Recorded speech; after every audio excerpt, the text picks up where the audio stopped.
I'm Matt Morris. I'm Sarah Johnson. And we have nothing to bring. Oh, we smashed it then. We did it. It was all right. It was not too bad, yeah. So just before we come on there, we were talking about something. We said we should definitely be recording this, and we weren't recording because we were talking about Catchphrase, which is the popular television program, and its mascot, Mr. Chips. Who we think was Mr. Chips. But actually, Definitely. Let's start right from the beginning, Mr. Matt Morris. I held up a piece of paper and he said, "What is that?" Which revealed to me that he hasn't bothered to read my Substack, which I've sent to him for free. So he has no idea what I write about in my spare time. That's not true. What you held up was a picture of your Substack, so which is behind a paywall, I believe. Yeah, but I said I'd give it to you for free. Yeah, and I've got the going to charge text. you. You didn't send me the picture of you as the host of Catchphrase, replacing the talented magician Stephen Mulhern. How do you remember that? That's an outrage. The fact that you remember that level of detail tells me that you're an old man and you remember those things. About Catchphrase? That's now. That's not the. I can't. Was it who now? Was it? Yeah, it was. What was the guy's name previously? No idea. It was Roy. I want to say Roy Walker, but that sounds wrong. Oh, this is going to bug me now. This is one of those Google things whilst you're talking. We're not going to Google it. We're going to ask our listeners, our 5 listeners or more, to just send us a message about who was the person that did it. And we're not going to. There's no winners here. You're not going to get a prize or anything. You just get glory that you know that information, but you're not allowed to Google it. You just have to remember it. No, so the guy who hosts it now is Stephen Moore. I'm really disappointed that I know the name of the guy who hosts it now and not the guy who hosts it when I actually watched it. That's really frustrating to me. Yeah, but Mr. Chips, it was always Mr. Chips. He was the little on-screen character, the yellow guy, wasn't he? Yeah, little cool guy. So for those what's listening, Mr. Chips doing now? Probably retired. Was it 1970s to 80s and the BBC? I wasn't 70. It was definitely 80s, 90s, wasn't it? It was okay. 80s. No, it must have been ITV. Okay, I mean, so less dodgy potentially. Yeah. I don't want to cast aspersions about Mr. Chips. I feel unfortunate and unfair. He may be a good citizen. We know. So I wrote a Substack after Matt shared an article of interest. So I don't know if you want to say what the article was, but it kind of fed into our conversations around leadership that we wanted to talk about anyway. The reason why I wrote the Substack was in response to an article that Matt sent me in the week, which was also behind a paywall. So I haven't read it all. Sorry. No, it was. The story that I shared with Sarah this week was around Great Ormond Street Hospital, and that staff had gone on strike because of working conditions, I believe. And much of the story was around, and I think I'm right in saying, toxic behaviours. Yeah. So I've actually, as part of my research, which I always do, I printed off a picture of the Great Ormond Street Hospital members of staff, and I've got their placards in front of me. So things such as a culture of fear is a culture of failure, fair work, not fear work. These are really nicely done, the placards as well. You can see a lot of them are primary school teachers. Toxic. You'd expect nothing less from teachers. I know we're going to talk about something serious here, but you'd expect nothing less from teachers. It's really good. And you can definitely tell there's primary school teachers there. Yeah. Culture of fear, toxic, chaotic, untenable. Respect is non-negotiable. Value experience, don't silence it. Staff well-being equals student well-being. As far as I can tell from some of the information on the news reports, and this may not be exact, is that 4 members of staff have been suspended, 3 of which are in the senior leadership team. And for those who don't know much about Great Ormond Street Hospital School, it has inpatient service, the Mildred Creek unit, for example. It's recently expanded into UCH, University College of Hospitals as well, teaching children on the beds, for example, if they're unable to leave their beds, long-term conditions, cancer. And we have a cat. Hello, cat. Come be our friend. That's good. I do love this cat, by the way. This is Berry. Hello, Berry. Yeah, so they're protesting, and it's unheard of in terms of protest, I think, as well, at a alternative provision, especially a hospital school in particular. Yeah, and I think in the story that I read, which sort of brought this to my attention first, it made that point. It stressed that this is a good place to work, and I know you know of the school as well, and that these places are generally places that people want to work at. We've both worked in alternative provision. We have both gone into that as something we've wanted to do, and it's been quite a bit of a passion of ours for a very long period of time. You and I have known each other for the best part of about 8 years because of alternative provision. Is it only 8 years we've known each other? I think so, yeah. I think so. I don't mean that as a cuss. 2 years of that we've been planning a podcast. But So when you work in alternative provision, there is a passion about it. And, we know lots of people who it is the only place they would ever work. They would never go back to mainstream because a lot of them have come from mainstream too. We know there are programs that bring people from mainstream into alternative provision, and people then stay in alternative provision and don't go back to mainstream. So it becomes very much a place where people are passionate about, and there is a great joy, great reward in working in there. So to experience that level of dissatisfaction is a really kind of, under exit a little, but dissatisfaction in the workplace, in particular in alternative provision, somewhere where a lot of us have taken great pride in working, have got a great deal of reward from. It's really disappointing that something has seriously happened where a provision that was once deemed to be really great and a place that people wanted to apply to work at, and now is somewhere that they don't. And you have a story yourself around that. So, yeah, and I'm quite happy to share it. So I applied for the role that Jane Franklin, the previous head teacher, got the role of, and quite rightly so. Very qualified, very enigmatic, and she's obviously left. And when she left, I went for the role again, and I wasn't shortlisted. And actually, I was shortlisted for another hospital head teacher role and didn't get the job. Hospital education is where my heart is, really is. And I know when I worked in the psychiatric unit as the teacher in charge of a 21-bed inpatient service, it was my dream job. I absolutely loved it and I adored it. And there were strikes at the time, and I was a member of the union that was striking. Can't remember what it was striking for, but it's such a pull because you know that you're not going to get teachers to come in and teach those children because it's too chaotic for them, too difficult. So I didn't strike. So it's kind of extra upsetting, I think, when you think, oh, maybe if I was in that environment, they wouldn't be striking, or I would have absolutely bitten someone's hand off for the head teacher role at Gosh. And the Evelina, and there's a few other kind of hospital schools in the area. There's such beautiful places to work. So yeah, the fact that people are striking and saying, this is toxic, and lots of members of staff have been suspended for whatever reason. I don't know the ins and outs of it. But the fact that it's in the newspaper for bad reasons is particularly unusual for a hospital school. Less so for PRUs, pupil referral units for children with behaviour, I would say, but unheard of. I don't remember a hospital school striking before. Look, we're used to APs, PRUs, being seen negatively in mainstream media, something that we have kind of combated for a long period of time. And we worked to try to change the narrative. So we've done a lot of work, you, myself, lots of other people associated with the sector, lots of people within PRUSAP, lots of people within the National Association of Hospital Education as well, to really combat the negative stories that you get out there, particularly in mainstream media. And I think those are fewer further between than they perhaps were about 5-6 years ago. And I think COVID changed a lot of that because people saw how alternative provision could be, and therefore a lot of that was adopted during a period of lockdown. And there was a lot of learning, a lot of shared learning there. But I think the thing resonates what you've said there, which is, unfortunately, whilst there have been a lot of news about alternative provisions in the past, it's unusual, very unusual for there to be negative stories. I think what's interesting as well, it hasn't been particularly picked up on X or Blue Sky or LinkedIn. So you sent me the message, but if you hadn't sent me the message, I wouldn't have picked up on it.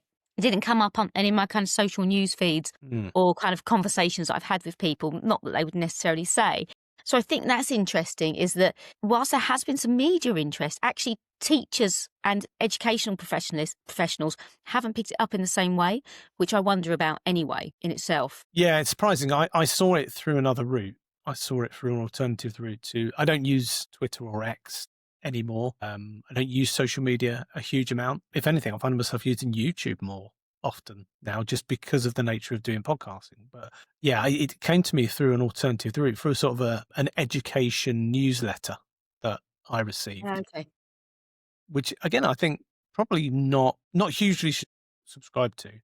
And had it not come through that route, I don't think either of us would have known about that. And it's a shame because we don't want to spotlight the negative. We don't want to, exacerbate stories about negative things that are happening in schools. But this stands out. This is really important. And it's the issues around it in terms of the toxicity that really stand out, because it comes back to, and you know this from my point of view, and and I have lots of stories to tell here about toxic working environments and, having to deal with that and combat that and how you get through that and the effect that has on staff and morale. but it comes back to the fundamentals of why we're there, because we are educators. First and foremost, I see myself as a classroom teacher.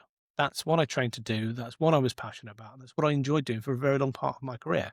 I'm still an educator, although I'm in leadership, I'm still an educator. I still do spend time with children quite a lot. So at the very heart of that, the reason I came into education was to do what was right and do what was best and to expand the life chances of young people. So from my point of view, I'm a role model. I'm a person who comes into that to model the behaviours that I would expect to see in young people when they left school. So how do we ever get to a situation where the people at the top, it doesn't matter what the organisation is, whether it's an individual school, whether it's a trust, whether it's local authorities, whether it's the DFE, but how do we get to a situation where the people responsible for educating are not role modelling just good, honest decency? One of the things that I talk about is that if you're doing it for the needs of the children, you can't go far wrong.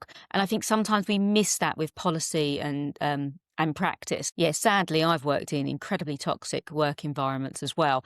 And you feel it in your stomach before you go in. And there's that balance there around accountability, but you can be held to account without it being toxic. Now, and you sort of talk about like, the shit sandwich where you kind of, there will be good things happening. And how do you kind of give feedback to a member of staff that helps motivate them rather than demotivate them or makes them worried or scared about going to work? And because I always do my homework, don't I? So I've You do. I Are do. you going to do a neat little segue here? No, I'm not. No. Okay, I did a I'll leave it really to good segue last time. I can't you. do It one. was superb. Yeah, it was superbly It timed. was superb. Yes. I actually commented on it. No, I was thinking, look, and these people aren't sponsoring or anything like that, nor would I expect them to. But there's Steve Mumby and Marie-Claire Brefferton have got a really interesting book about imperfect leadership in action. So actually talking about the fact you don't have to be perfect. And I think there's this odd thing now with work where you have to be the final piece before you get the job, which I always find a kind of curious thing. And I love David's intelligent accountability, and I kind of spoken about that in the Substack. But there is a bit, I'm going to segue now, around kind of leadership. And you see it in sci-fi, don't you, with Battlestar Galactica, like who are the leaders, who becomes the leaders in these lands, or Jean-Luc Picard, who's obviously the best leader, although Cisco's pretty good, post-military. And I think what good leadership is that you're able to hold during transition times. And when a head teacher leaves, when a CEO leaves and so on, somebody wants to put their own mark on something. I respect that and I understand that. But also I think sometimes we're too rushed to make changes and to make things different rather than taking that opportunity to sit back and see how things work and see where the good practice is, because a member of staff leaving doesn't mean they've left for any kind of poor reason. There might be hundreds of things that they've done incredibly well, but you might want to do some tweaks around the edges. But I find it very difficult when people come in and they go, I'm going to put my stamp on it and I'm going to change everything straight away, because you're not going to win any hearts and minds doing that. No. And you kind of see that all the time. I very much like the idea there that you don't have to be the perfect leader. I go back to something somebody said to me years ago. I was an assistant head teacher working in a school, and I had a mentor who was a head teacher, and she was head teacher at another school, very popular, oversubscribed community school. She was great. The school was being really well led. She had a wonderful team around her, and she sat and she was just open and honest with me. There was no barriers. There was no guard up. And she just said, I just think of myself as a promoted or over promoted head of English. Okay. And here I am now running a school, but it's because she thought of herself as that head of English, as that person who is leading curriculum and leading the quality of teaching and learning, that underpinned all of her ethos as a head teacher, because she didn't lose that value. And one of the greatest guys I ever worked for always had this kind of mantra of, we're going to ask ourselves exactly the same question every time we make a decision.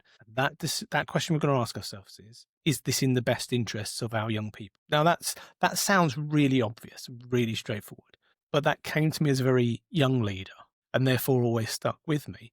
And I've had some really difficult conversations with people in the past when I've said, well, how is that best for our young people? And I've had teachers who've said, well, how does that help me? How does that help this team? We're supposed to have a team ethos. Like, yeah, but we can have all the ethos, all the values, all the headings, all the logos on paperwork. But unless you've got your values right for young people, why are you even walking through the door? So for me, leadership is about being really values driven around children. And we talked about this last time. We talked about making sure schools were safe, that they were safe environments for young people to come into, and that we modeled the right behaviors. And again, we're talking about modeling behaviors. There's a link to last time. We have to, as leaders, model the behaviors in each other. So you have the relational practice that we talked about last time, where it's not just about child to child, and it's not just about adult to adult, but it's in every direction. It's child to adult and back and forward, and adults modeling the right behaviors in order for children to see them, and then children and adults working together in the same way. And only if you've got adults working, it's not just about modeling the right behaviors you'd expect, but it's adults treating adults the way they want to see the children treat each other, and how we would expect everybody to treat each other out there in the real world. Why should inside that school perimeter be any different than the respect that we see in the real world, that the positive attitudes we would expect when we walk outside those gates? And it's more than respect, it's trust as well. And I'm thinking about, as I said, I've written loads of notes. We're crippled without trust. This is die down. Every decision, no matter how great or small, relies on trust. And I think there's that bit where if a new leader comes into a service and just makes quick changes, then actually what you don't get is that trust being built up and that credibility. And I am going to segue because I love a segue. Have you watched Star Trek Next Gen? Love Star Trek Next Generation. Okay, good. So you know when I think Jean-Luc Picard is out of action, maybe because he's been turned into a Borg or he's been kidnapped by the Kardashians. Can't remember why, but he's out of the loop for a little while, and he has to, someone comes into his place. And the new captain tells Deanna Troi to get out of her ridiculous uniform that's not appropriate for a counsellor and to wear proper ship uniform. Do you remember that episode? I think it rings a bell. And everyone's really annoyed with this new captain because he's coming in and he said, look, these are the standards, this is what I expect. And pretty much on the first day upsets Deanna Troi, who's a betazoid, so she can feel she's only half betazoid, so she can only be vaguely empathetic or emphatic. Empathy, whatever, phrases, words. Everyone's really annoyed because he's basically started on Deanna Troi to be professional. But actually, it's not what he's asking her to do, because we've probably been thinking the same thing for the last 5 seasons. It's the fact that he's done it without building up trust and credibility. Jean-Luc Picard said to Deanna Troi, look, darling, what you're wearing is deeply inappropriate. We're seeing lots of aliens. You're the first person they see. You really should cover up your boobs. Then, Can I just jump in there? Would Jean-Luc Picard say, look, darling? Look, darling. My kids have started, they use the phrase, babe. You're right, babes. I don't use that phrase. Right. You're right, babes. I think Jean-Luc Picard would. I think Jean-Luc Picard would say, babes, darling, put some clothes on. Unless he was on, what's the island, Patrick Stewart might. I think Patrick Stewart might. In jest, in irony. But I'm not sure. No, I'm not sure that Jean-Luc Picard himself. Let's ask him. Okay, we'll say Patrick Stewart, as Patrick Stewart, would you? Jean-Luc Picard, would you? Yeah, see if he says darling. I'll give him a call tomorrow. I've probably got his number. Definitely got his number. I love Jean-Luc Picard. I love Patrick Stewart. He's absolutely ace. I'd love to meet him. Can I just go back? Right, Kardashians. You mentioned the Kardashians. Yeah, not the Kardashians. Not the Kardashians. I thought you said Kardashians. I mean, maybe I did. I mean, you might have done. I mean, to be fair, it is 2 races of aliens, isn't it? I've never seen the Kardashians in terms... Didn't they have a TV series? I've never seen it. Yes. And I'm all right about that. I love that popular culture escapes you. I wish it escaped me, but it doesn't. No, I've never seen it. I've never seen it. I can't comment on it. I'm a celebrity, get me out of here. I've never seen it. Kardashians, I've never seen. No, I've never seen them. I've got other things I need to do, like write Substacks. Very good. Can we take a really big sort of right turn here in terms of seg? Because you asked me if I watched Star Trek: The Next Generation, and I said, yeah, of course. I mean, I think I want to say everyone of it.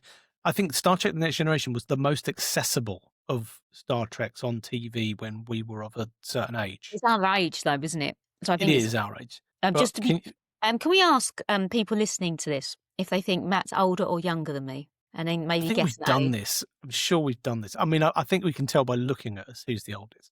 But how would you rank? How would you rank your Star Treks? Right. I think this is a really important question. I'm going to ignore any of the Star Treks that have happened in the last 10 years. So what are we ruling out here then? So I really don't like the one with Scott Bakula. I'm so sorry. I loved him in Quantum Leap. Enterprise? I'm not a fan of it. Is that right? Enterprise? I cannot stand. Well, then you've got to rank it low. Okay, all right, rank it low. It's low. When you say recent, though, what about Discovery? Yeah, I quite like Discovery. I didn't like the first season, actually. I found the first season really challenging. I think it is a little bit shoehorny. They also do the thing where they jump into the parallel universes very often. And you should kind of hold on to that until like the 4th, 5th season when you run out of ideas. The problem with Discovery is it introduced an idea really, really early that they then had to kind of retrofit. Yeah, it wasn't good. They introduced the idea that they can travel. This is early Star Trek, before Enterprise. Yep. And they introduced the idea that they could just jump through time and space. And who was it? It's the guy from Firefly, isn't it? Who are you thinking of? I can't remember. Might be getting confused with men that look the same. I'm not sure. I think you are. You're thinking of, I think I know who you're thinking of, but it's not Firefly. I mean, this makes great podcasting. I think I'm brilliant podcasting. Thinking. See, I think you're thinking Alan Tudyk, but it's not Alan. It's not him. Okay. And again, I want to Google it because it's on the tip of my tongue. Oh, we're not allowed to. You're thinking of the chap who is in Rent, who's in the movie version of Rent. I haven't seen the movie version of Rent. Okay. No. Oh, you know what's quite cute? I went to see the last showing of Rent years ago when I was about 17. And I've got stickers that I've got from it, which is the Rent ones. And I love the musical Rent. I'm not actually that much into musicals, but I really enjoy Rent. It's up there as one of probably my top 3. Oh, we could do a duet. Brilliant. Why not? Why not? Not right now. I feel we need some practice first. I won't need practice. It's been a while for me. So I know. It's been like last week. I've been. Oh, okay. But I also sing both parts, like as a duet. I could. Okay, I did that with Suddenly Seymour in Brilliant. Horrors. Yeah. Nice. Right, back to your ranking. Come you on. asked me a question. Right. Yeah. I'm going to struggle with Deep Space Nine or Next Gen. So I'm going to say Next Gen is top. Then I'm going to say Deep Space Nine. And I think Deep Space Nine has really interesting aliens and hierarchical structures of aliens. Then it becomes deeply religious and very odd. Well, it's deeply religious right from the beginning because of the wormhole and Sisko's role within it. I think it's really good characters. I think Quark is great, really good. And unfortunately, Next Gen has the irritating character, I'm so sorry, Wesley Crusher. He's a bit annoying, to be honest. Will Wheaton. Love Will Wheaton. He seems like a dude. Oh, he is, yeah. He's one of us, isn't he? Totally. Why is he one of us? In terms of the geeky world in which we live, I feel like he'd be one of us. He'd be like, he's a big board game guy, isn't he? Tabletop guy, I think so. But his character's irritating, but maybe that's because he's a great actor. So yeah, Star Trek Next Gen, then Deep Space Nine. Voyager. So you know what? I've never seen Voyager all the way through properly. To be honest, I can't say I have either. It feels a bit throwaway. Because of what? I said it feels a bit throwaway. Yeah, well, it's just... but also it's a bit annoying where they really adhere to the Prime Directive and you think you're flipping miles away. Get over it. Stop being an absolute suck-up. Break the rules. Doesn't matter. Just say you're under pressure. It's fine. It was interesting with the marquee and things like that. So, yeah, probably them next, even though I haven't seen it all. Like the original Star Trek is great in terms of some of their firsts. So I think, having a black actress, for example, was a huge deal. So they have done some kind of real interesting firsts, which was quite groundbreaking in terms of American TV or TV in general. Yeah. And I think you have to forget production values because the production values of the original series are terrible, but they're of its time. And actually there's so many series, especially sci-fi series of that time, which are actually quite groundbreaking. Lost in Space is very similar. The original Lost in Space. Hadn't seen it. Exactly the same kind of production values, but just a great TV show. Have you seen Farscape? Was it you I was talking about Farscape the other day? Again, one that kind of passed me by. Probably would have enjoyed it, but it was not the right time for me. Now is the right time, Matt. Now is the right time. Look, my list is growing at the moment. So but also we're wasting our Monday evenings doing a podcast. Yeah, of course. So this is a good couple of hours of time I could have caught up on stuff. Right. So you've got Next Gen and then you've got Deep Space Nine. Voyager's in there somewhere, the original Star Trek, and then you bump in. Would you put Discovery over Enterprise then? You know what really annoyed me in Enterprise? There was this opening scene really early on with the Vulcan, female Vulcan, and it was them basically washing themselves in the shower to make sure they didn't get COVID or something, I don't know, some disease. And it was just a bit gratuitous. And I know that Star Trek and female sexuality is gratuitous, but it was just a bit like, oh, for goodness sake. It was a bit annoying.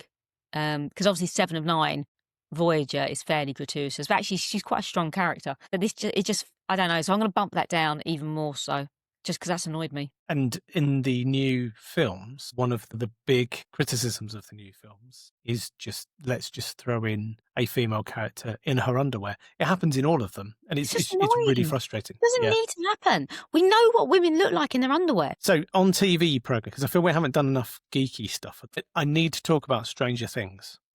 And I've never seen it. No, I know you haven't, because we had this conversation the other day, but I found myself guilty of something earlier this week, probably earlier in the sort of the festive break, which was I found myself doubting that I enjoyed it. Okay. Now, I don't know what I mean by that. Exactly. What does that mean? What I mean by that is, if you were to say to me, are you a fan of Lego? And I go, yeah. By the way, for another episode, adult fan of Lego, Foal, we're going to talk about why that needs to disappear. But anyway, that's for another time.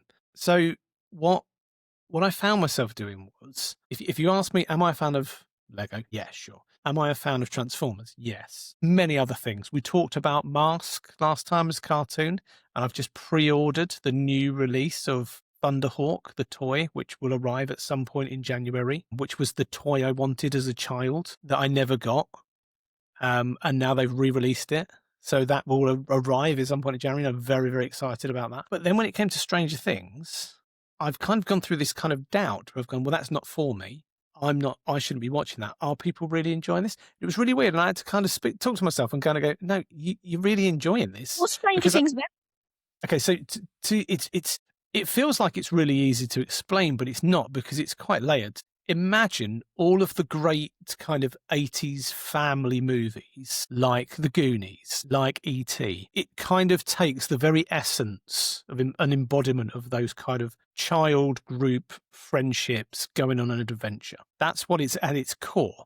But actually, it's a little bit more sinister. So in essence, it's a horror, whilst it doesn't present as a horror. If it was the 80s, this would be on a par with, say, Gremlins. So it's got that 80s fun kind of adventure, but there's a scary element to it, and there's a couple of gory aspects to it as well. So it's basically about a place called Hawkins, where this group of young people live. There's a weird lab in the middle of Hawkins, and there's some experimentation which involves children. And there's a place called the Upside Down, which is the world beneath Hawkins, which is a mirror image of it, but it's dark, and the sky lights up with red lightning, and it's decaying and falling apart, and nobody is there other than allegedly these sorts of monsters which keep breaking through into the real world. And the starting premise is there's a young lad who goes missing, and they have to try and find him. This group of friends have to try and find him, and this plays out now over 5 series, where unraveling who the big bad is, what is really underneath Hawkins, what that world really, and now we've finally got an explanation of what this world is in series 5, and they've split it into 3 parts: Volume 1, Volume 2, and Volume 3. Volume 1 was the first 4 episodes. Volume 2 was the next 3 episodes that released on Christmas Day, and Volume 3, which is the finale, 2-hour finale, which releases on New Year's Day. Is that what you're doing New Year's Day? Well, by the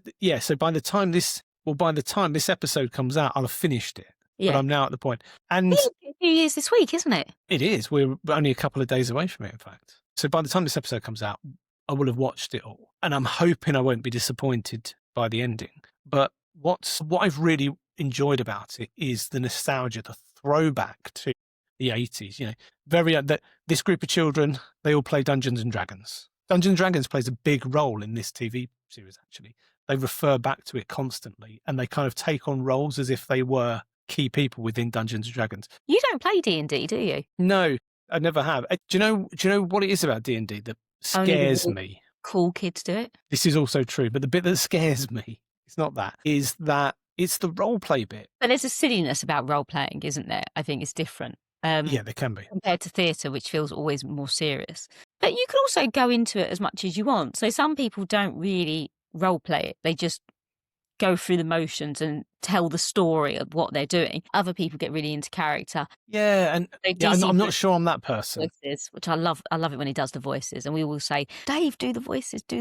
And we get overexcited. Yeah, and that's absolutely admirable. And I've got all the time in the world for people doing that. I just don't feel like I can. I don't feel I'm as out there. You know that this is me completely outside of my comfort zone right now, don't you? I think I was thinking about that today. I think embracing the imperfections and going, you don't, because this is really out of my comfort zone as well. You know, I'm learning about search engine optimization and I'm learning about cameras and sounds and all these sorts of things that are completely beyond my kind of typical remit. And that feels uncomfortable because I'm often very in control at work. So then doing something that I'm not in control of, kind of relying on you, Matt, to kind of put out the video and things like that. But I've also got that phrase that I've been using far too much, is do things at the first opportunity, not the last. And just going, actually, let's do this. And I think I said, maybe on our taster one, that I'm starting my PhD in January, which is exploring young people's experiences of accessing alternative provision.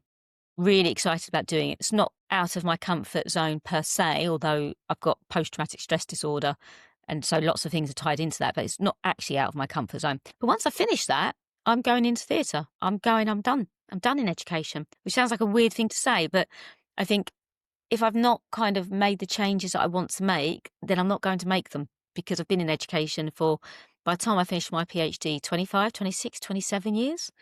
And I think I want to do something that's just for me, which will be and again, it's on the stage. Yeah, great. It's great that you've got a plan, though. You can see it as well. You've got a really clear path. This is what I want to do. And actually, it's not just kind of up in the air for you. It's really, really clear, passionate. I am definitely doing that. Isn't it? I've given. Oh, this is going to perhaps getting into kind of deeper themes, really. I went to a wet wildlife centre thing with my girls on day after Boxing Day and loved it.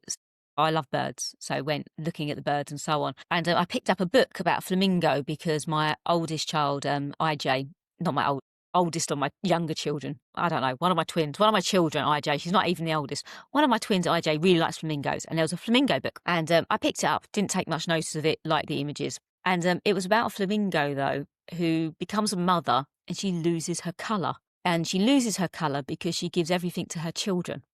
It's going to make me feel emotional now. And I was like, oh, flipping hell when I started reading it. I didn't want, I was just thinking it was just going to be about flamingo.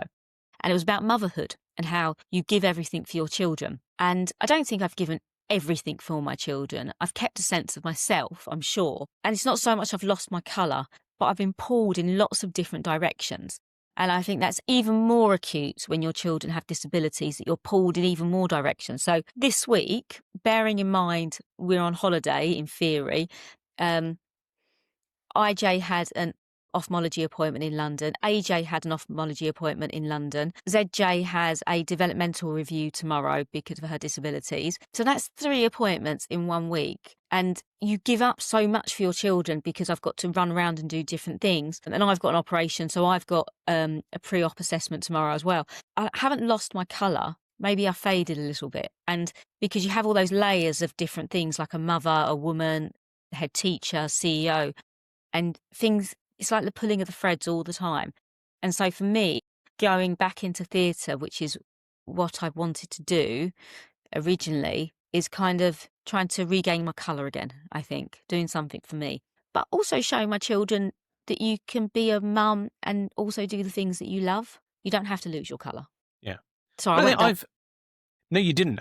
But I've always said to you, I always I'm in awe of how you do the things you do with your children as well, because you've got 3 of a certain age, all with needs, and yet you still manage to do all the things that you do. So don't take anything away from that. I mean, you've written books in that time. You've traveled in that time. You've done keynotes all over the world in that time. That, that doesn't take anything away. I get what you mean, though. Yeah, it's going back to, and I see it as well. I think, as you know, I did a I did a degree in radio, film and television. And that I thought at the time would be something that I then went on to do. But I was also toying around with the idea of writing books, sort of young adult children type books, and never did any of those things. I then went into teaching, which, that's not detrimental to the profession at all. I love the profession. I've enjoyed being a teacher for nearly 23, 24 years. Half of that time I've been a leader. I've enjoyed the career I've had, but I do see how I'd love to go back to something a bit more creative at some point. And it's interesting doing a podcast, doing this, doing the editing that follows, all of the intricate bits in terms of getting that right, publishing, scheduling and all those things. It's been really revealing in that I really enjoyed putting my time and energy into that I'd put my time into that more than, say, other things. So doing this has been a real eye-opener to me in terms of I do need that creative outlet. I do need to go back to doing things that I used to love. And how we balance that. And I think it's important, because you have fairly young children as well, don't you? That I think it's important that children can see that you can wait for things as well. It's okay to wait. Mm-hmm. And have a plan going forward about how you might get X, Y, Z and how you might achieve that, or how you divide your time up. And I think, thank you for saying you're in awe of me. I don't feel. I've told you that before. Yeah, I know. That's lovely. You're very sweet. And other people have said, and other people have said it to me as well. But I think there's a bit there where, you're your own worst critic, aren't you, anyway? Always. And I'm sure that I juggle lots of balls, but I drop a lot of them, I think. But saying that, I think my next book that's coming out, I think is going to be an absolute corker. I think it's going to be really, really popular. It's on behaviour, because you've contributed to it, as have amazing people contributed to it. And it's a guide for early careers teachers on behaviour. And I think it's not just for early careers teachers. I think it's for teachers like you and me, who maybe only teach once a week, potentially, or not very often, or very experienced teachers that might have been teaching for 20 years. I think it's got something for everybody. So I'm looking forward to that. So I think I'll be leaving, hopefully, my career on a high, PhD, and then go, okay, now I'm doing theatre. So I'm looking forward to that, I think. I am going to come back just for your benefit, to Stranger Things. There is a really great reference, and this is probably the bit I've enjoyed the most about Series 5. There is a great reference in Series 5, which is basically Home Alone. Okay.